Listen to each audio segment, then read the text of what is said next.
avec peu, on peut faire plus. Et si on a plus, on risque de ne rien faire de bon.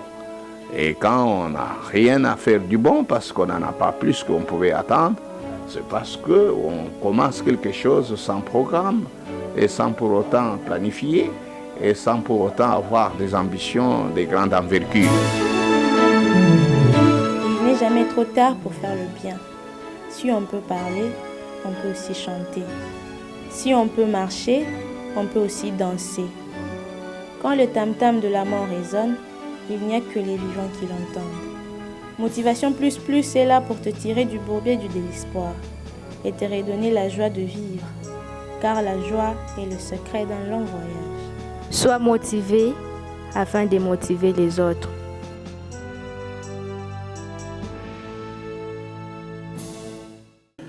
Bonjour, vous suivez l'émission Motivation Plus Plus, votre émission d'éveil des consciences qui retrace les portraits de certains va là-bas qui aujourd'hui sont les viens ici, qui, par sa philosophie, encourage, instruit, conseille, prouve avec anecdotes, interviews, conférences, débats logiques.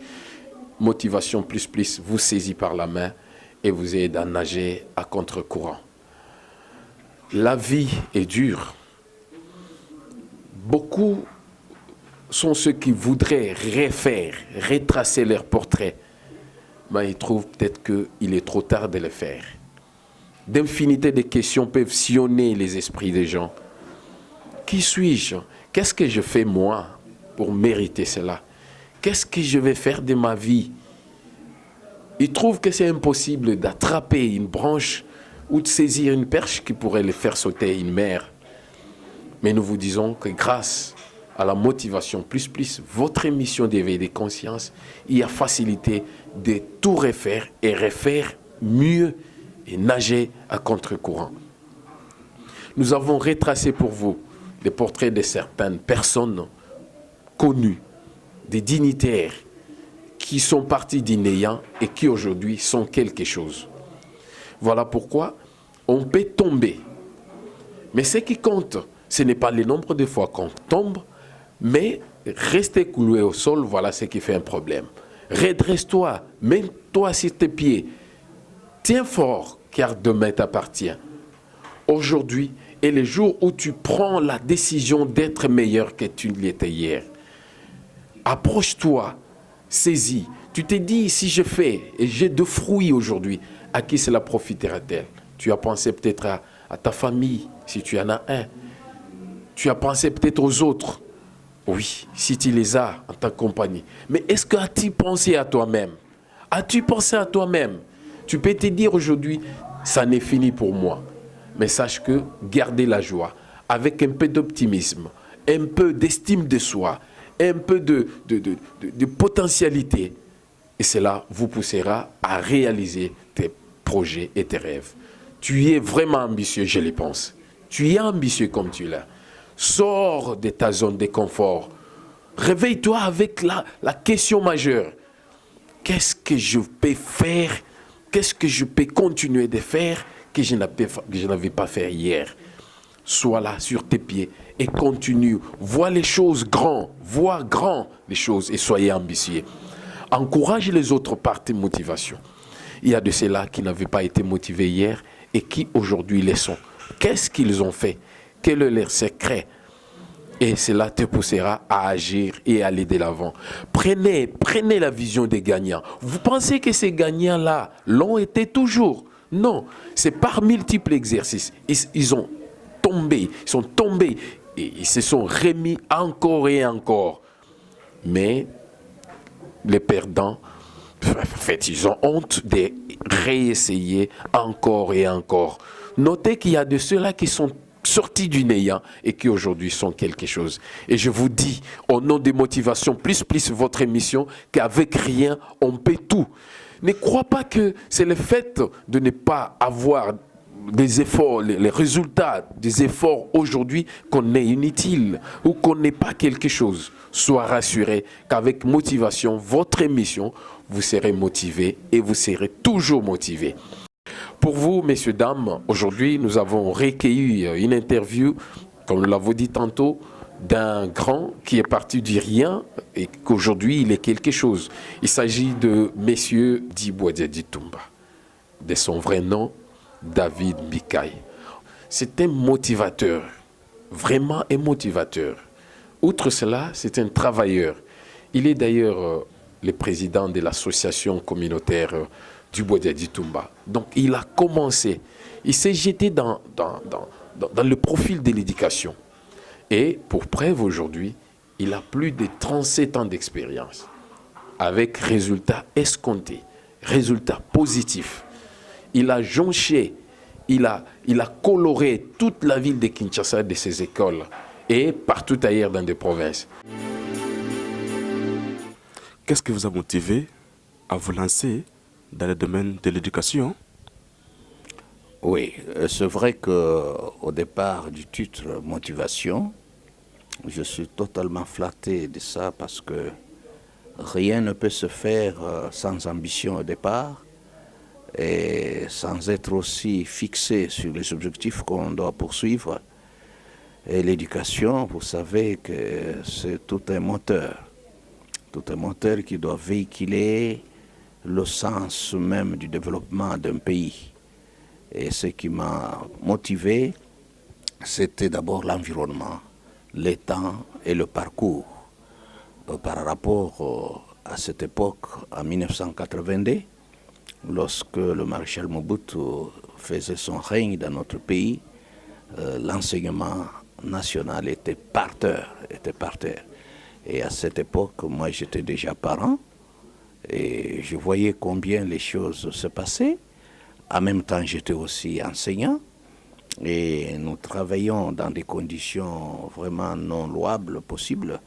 Et il y avait souvent, aujourd'hui on parle de saute-mouton, et à cette époque-là, on sautait les mois sans que les enseignants soient payés. Et je m'étais trouvé dans une même situation et je pensais qu'il faut relever le défi. Et relever des défis, c'est-à-dire penser à la création d'un établissement scolaire. Et souvenez-vous, à cette époque, on n'avait pas de moyens. Et je suis parti de rien.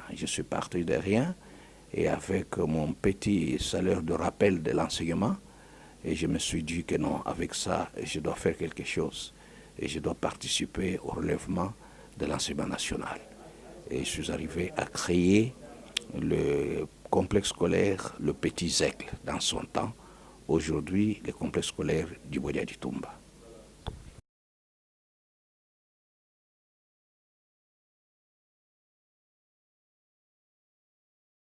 Par le départ, je n'avais pas de bâtiment, j'étais locataire.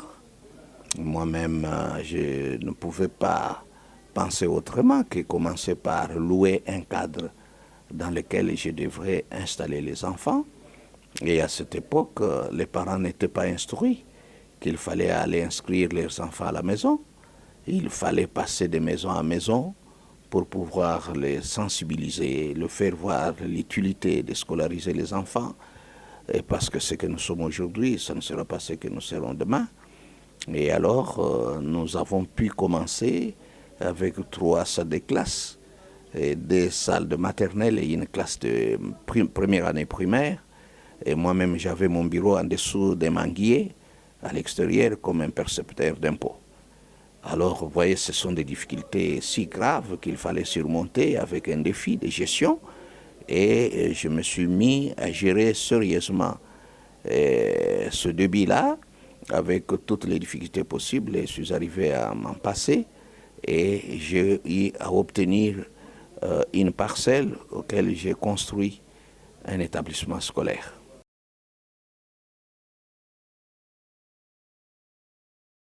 Le défi est si grand. Mais le problème est qu'il n'y a pas moyen de faire de la magie pour surmonter, mais c'est question de mettre son temps et planifier son travail et savoir par où commencer et par où terminer. C'est vrai qu'aujourd'hui, dans 4 jours, il y a les parents qui s'attendaient que la rentrée serait peut-être à 2 semaines auparavant. Et il y en a qui croient qu'on a le temps, on attend à être payé, on peut faire ceci, cela. Mais je sais que la meilleure des choses à faire, c'est la planification. Si on sait bien proclamer son travail, son problème, et je sais qu'il y a toujours moyen de surmonter. Mais toutefois, vaut mieux tard que jamais. Il faut toujours s'attendre à tout. La rentrée est prévue pour le 2 septembre. Et je crois que nous serons prêts, quelles que soient les difficultés, quel que soit ce qui peut arriver. Nous devons ouvrir nos portes le dé. Et avec les parents qui seront prêts, et nous, de notre côté, nous nous sommes déjà préparés en conséquence à ce qui concerne le matériel didactique, à ce qui concerne les documents pédagogiques et à ce qui concerne l'accueil des élèves et de notre personnel. Je crois que nous allons nous en prendre. Combien d'années d'expérience avez-vous et quel est le secret de votre réussite?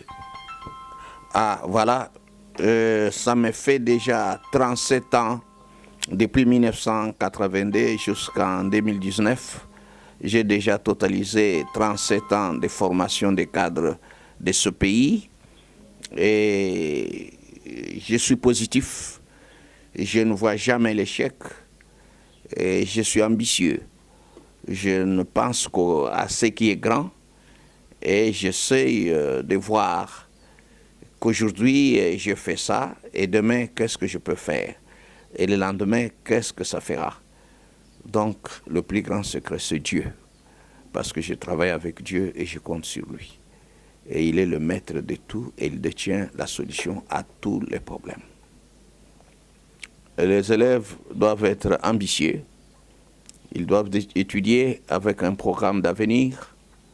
Les parents doivent s'assurer qu'ils ont des remplacements valables, qui peuvent éterniser leur nom sur la terre. Et chacun doit viser toujours ce qui est grand. Et nous n'admettons pas ceux qui font les surplaces. Alors il faut évoluer avec le temps et avec l'environnement.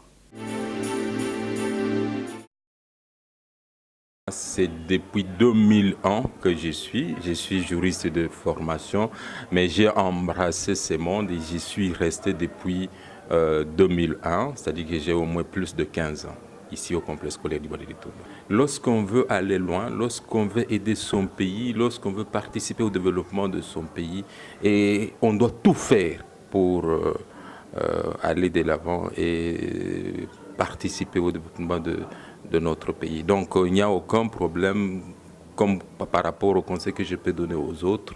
Donc je leur demande tout simplement d'aimer le travail, s'ils sont dans le monde éducationnel comme nous, d'aimer le travail qu'ils sont en train de faire, d'aimer les enfants et les choses vont marcher.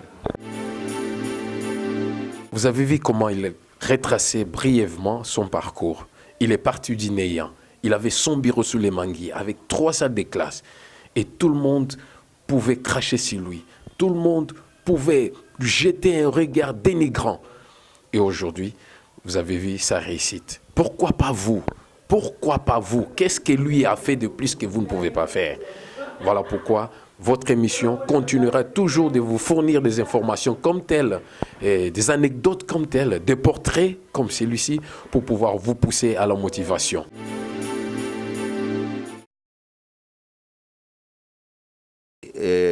Je viens de recevoir les amis de Motivation Plus Plus. C'est un cadre purement sympathique. Là où on peut recevoir des conseils précieux pour réussir dans la vie et si on était déjà découragé. Donc je ne crois pas qu'il y ait un retard dans la vie. Mais il y a simplement une négligence qui peut se glisser quelque part et l'on peut facilement se décourager.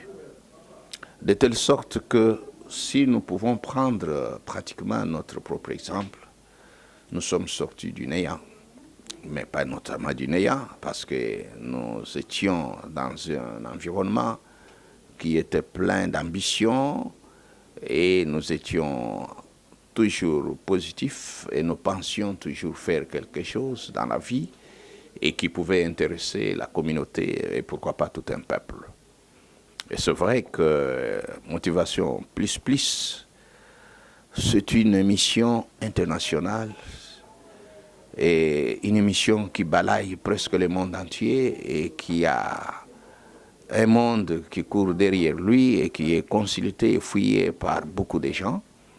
Et c'est de là où vous pouvez aussi si facilement comprendre que vous pouvez aussi attraper des partenaires, des conseils. Et ces conseils sont gratuits. Quand vous allez suivre, vous pouvez aussi en profiter plus et faire plus que ce que les autres ont fait. Et voire même s'inspirer aussi, à apporter aussi des conseils aux autres.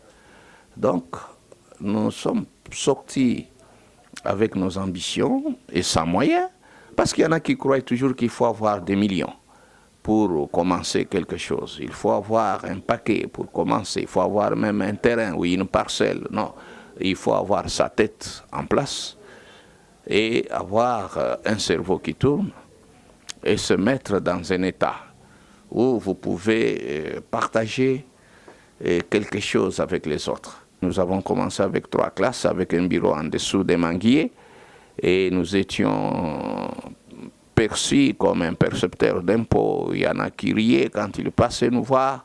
Dans 37 ans, donc 10 écoles, avec 5 bâtiments, des grands standings, où les enfants étudiaient les autres en premier niveau, deuxième niveau, au rez-de-chaussée et consorts.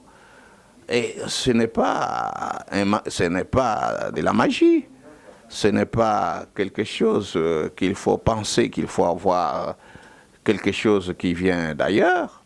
Et nous avons contribué à la formation des cadres de ce pays. Nous avons déjà produit beaucoup de magistrats, beaucoup d'avocats, beaucoup d'ingénieurs civils, beaucoup des économistes et tant d'autres. Il y en a même ici sur place. Ce qui m'interviewe aujourd'hui, c'est mon produit. Et nous croyons aussi que nous ferons encore faire plus que ce que nous avons déjà réalisé. Et à ce titre, il y a toujours possibilité de comprendre que avec peu, on peut faire plus. Et si on a plus, on risque de ne rien faire de bon. Et quand on n'a rien à faire du bon, parce qu'on n'en a pas plus qu'on pouvait attendre, c'est parce qu'on commence quelque chose sans programme et sans pour autant planifier et sans pour autant avoir des ambitions de grande envergure. Mais il est vrai qu'il faut avoir aussi les collaborateurs bien outillés, bien formés, bien encadrés, avec une tête bien faite et qui peuvent aussi emboîter le pas du promoteur. Et avec ça, comme on a toujours dit que avec un seul doigt, on ne peut pas se laver la figure. Mais plus qu'on peut toujours tendre la main aux autres, on peut s'associer à contribuer à grande envergure. Mes chers amis, ne soyez pas découragés. Ne soyez pas découragés. Comprenez que nos amis, ils ont monté une chaîne qui ramasse tout le monde. Ne restez pas à l'écart. Venez consulter la chaîne, visualiser la chaîne, lisez les informations de la chaîne et vous allez aussi vous aligner pour faire aussi une entreprise prospère qui va aussi contribuer à l'élimination du chômage, à l'élimination de la pauvreté, et le peuple sera mis au travail et que vous verrez que personne n'ira demander chez personne, mais au contraire, on va s'entraider.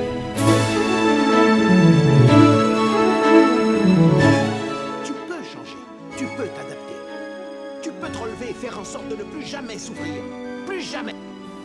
Quand le tam-tam de la mort résonne, il n'y a que les vivants qui l'entendent.